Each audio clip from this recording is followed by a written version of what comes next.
Assalamu alaikum wa rahmatullahi wa barakatuh. Petite vidéo rapide pour répondre à une interrogation qui revient très souvent en cette période où le vendredi coïncidera avec le Eid, ou plutôt le Eid coïncidera avec le jour de la prière du vendredi. Et donc la question qui revient souvent c'est: est-ce que la prière du vendredi en ce jour reste obligatoire ou est-ce qu'on peut se contenter de la prière de l'Eid? Et la réponse à cette question c'est que selon la majorité des savants, à savoir le Malikiyya, le Hanafiyya et le Shafi'iyya et une version chez les Hanabila, la prière du vendredi reste obligatoire même lorsqu'elle coïncide avec le jour de l'Eid. Même lorsque le Eid et le vendredi se rassemblent en une même journée, eh bien il est demandé d'assister au Eid puis d'assister au vendredi, tout en sachant que, notamment dans la vie de l'imam Malik, la prière de l'Eid n'est pas une obligation. Or, la prière du vendredi, elle, est une obligation. Et donc, on ne peut pas utiliser une chose qui n'est pas une obligation pour se substituer, pour nous dispenser d'une chose qui, elle, est obligatoire. Donc, il faut faire la distinction entre les deux prescriptions, savoir que ce sont deux prescriptions différentes.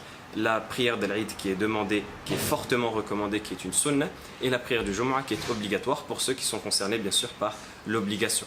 En sachant qu'il y a un certain nombre de hadiths effectivement qui rapportent que le prophète sallallahu alayhi wa sallam aurait donné une dérogation à une certaine catégorie de personnes qui s'appelle Ahl al-Awali, les gens qui habitaient aux extrémités de Médine ou plutôt à l'extérieur de Médine dans la campagne. Le prophète sallallahu alayhi wa sallam leur a donné une dérogation de ne pas revenir pour la prière du vendredi, mais les savants ont interprété ce hadith comme étant le fait que le prophète sallallahu alayhi wa sallam a donné cette dérogation à ces gens-là parce qu'à la base, ils sont en dehors de la distance avec laquelle la prière du vendredi est obligatoire. On sait que, notamment dans l'école de l'imam Malik, lorsqu'on se dépasse une certaine distance de la mosquée, qu'on est en dehors de ce périmètre-là, eh bien la prière du vendredi ne nous est plus obligatoire. Et donc le hadith concernerait ces gens-là. Preuve en est le fait qu'ils sont nommés dans le hadith comme étant Ahl al-Awali, donc les gens de cette campagne-là qui étaient loin du centre-ville de Médine dans lequel il y avait la mosquée du prophète alayhi salatu wassalam. Donc c'est comme cela qu'il faut comprendre les hadiths.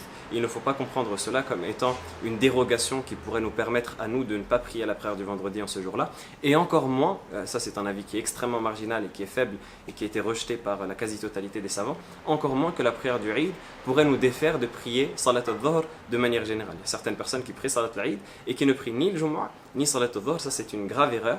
Et ensuite, pour la prière du Jumu'ah en elle-même, bien, il y a un avis qui existe, notamment chez les Hanabila, qui dit que on est dispensé de la prière du vendredi et qu'on peut prier à la place le Dhuhr si on a prié Salat al-Eid dans ce jour-là. Mais ce n'est pas l'avis de la majorité. L'avis de Maliki, de Hanafi, de Shafi'i et de Hanabila dans une version, c'est que la prière du vendredi reste obligatoire et donc il est obligatoire de faire la prière du vendredi malgré le fait qu'on a précédemment fait la prière de l'Eid. Wallahu a'lam, wassalamu alaikum wa rahmatullahi wa barakatuh.